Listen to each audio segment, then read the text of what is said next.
sesuai. Ini kalau kita lihat hal seperti ini ya, kita sangat prihatin ya. Ya memang proses hukum itu ditegakkan sesuai fakta bukti ya, itu poinnya. Fakta dan bukti.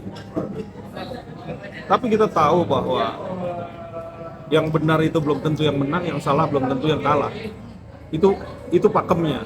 Tapi kalau lihat dari putusan majelis hakim kemarin, 7 tahun itu waktu yang sangat lama. Kenapa? Orang yang benar-benar melakukan satu tindakan ya, apalagi ini narkotika, adanya peredaran. Dan peredaran itu, posisi peredarannya itu adalah di dalam lapas. Kalau ini saya mensinyalir ya, kita tidak memberikan satu persepsi yang terlalu dalam. Kita cuma memberikan satu persepsi bahwa kalau ada satu peredaran di dalam lapas, terus orang itu dihukum, yang salah siapa? Itu kata kuncinya. Kalau yang salah siapa? Yang salah sekarang yang divonis adalah Marjoni. Tentunya ini sangat nggak adil. Kenapa? Karena ada beberapa pihak di dalam proses di situ ada peredaran. Kayak saya misalnya, ataupun siapapun ya, nggak usah di tempat kamar rumah terjadinya satu peredaran narkoba. Rumahnya rumah saya, tandanya saya ikut serta dong. Otomatis harusnya ya hal tersebut itu dijadikan satu objek yang dimana peristiwa hukumnya berbarengan di situ. Jadi sama-sama. Nah sekarang di dalam lapas harus diselesaikan dulu. Ya, harus diselesaikan dulu. Kenapa terjadinya hal tersebut? Siapa aja orang yang berkaitan. Terus sampai di ujungnya, kalau memang itu nggak bisa dipecahkan, oke, nggak bisa dipecahkan. Masih dalam proses pencarian DPO dan lain-lainnya. Tapi apa harus dihukum selama itu? Sedangkan kita lihat residivisnya narkobanya Amarjoni itu udah ada historikal, bukan pengedar, pemakai. Kalau terus di dalam terus jadi pengedar, ini pertanyaan besar. Siapa penyokongnya? Siapa? Nah ini kita disclaimer itu, makanya saya bermohon kepada majelis hakim yang mulia, ya, untuk nanti Amarjoni agar segera melakukan banding, ya, banding, memohon lagi kepada pihak pengadilan tinggi untuk bisa meminta satu keadilan.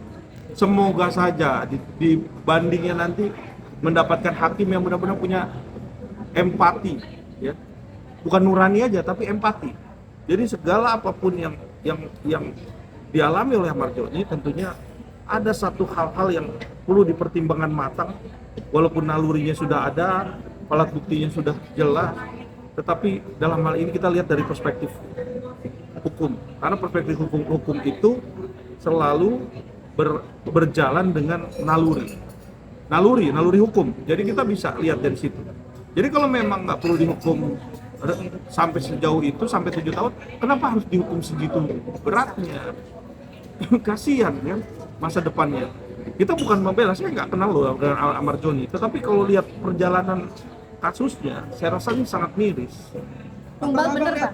Perjalanan kasusnya kan kita juga lihat ya bahwa sekali lagi tidak akan mungkin barang itu sampai ke tutup kamar kalau tidak menyampaikan. Apa kalau ini satu bodohnya kita aja lah bang, bahwa ini ada yang dikorbankan, amal ini Ya tumbal jadi tumbal. ditumbalin bang.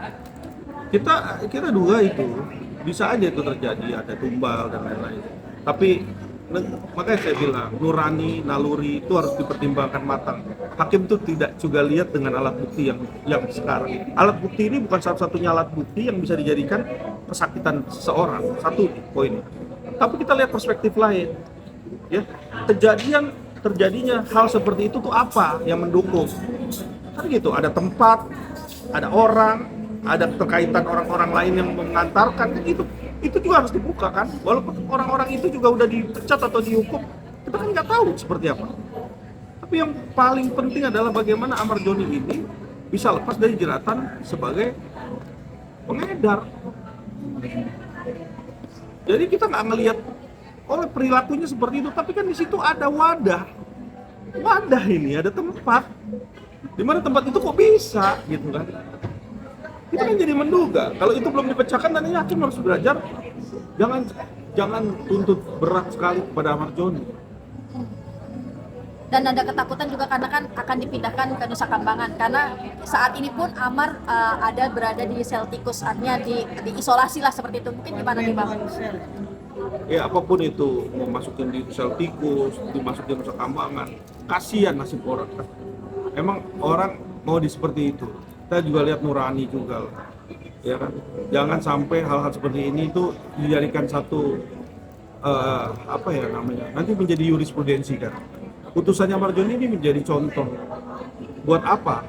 Buat nanti kalau ada peredaran narkotika di dalam, ya itu menjadi contoh.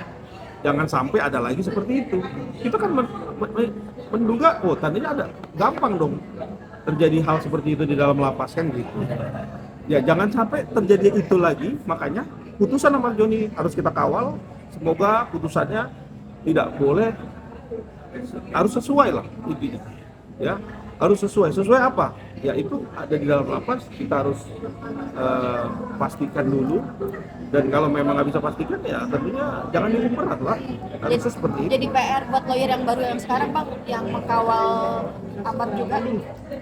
Ya, jadi semoga tim hukumnya dari Ahmad Joni ya, rekan kita ya dari timnya Bang Krisnamurti, semangat. Saya juga ikut mendukung. Semoga Bang Ahmad Joni mendapat putusan yang baik, yang layak, yang sesuai. Artinya kita lihat dari peristiwa kejadian. Jadi kayak ada seorang residivis dari sampai dari pertama kali dia melakukan tindak pidana itu kan ada kronologi cerita. Itu nggak bisa lari dari situ sampai di ujung. Begitu sampai di ujung, tandanya itu harus dibicarakan. Itu yang dinamakan bagaimana naluri hukum itu bisa berjalan.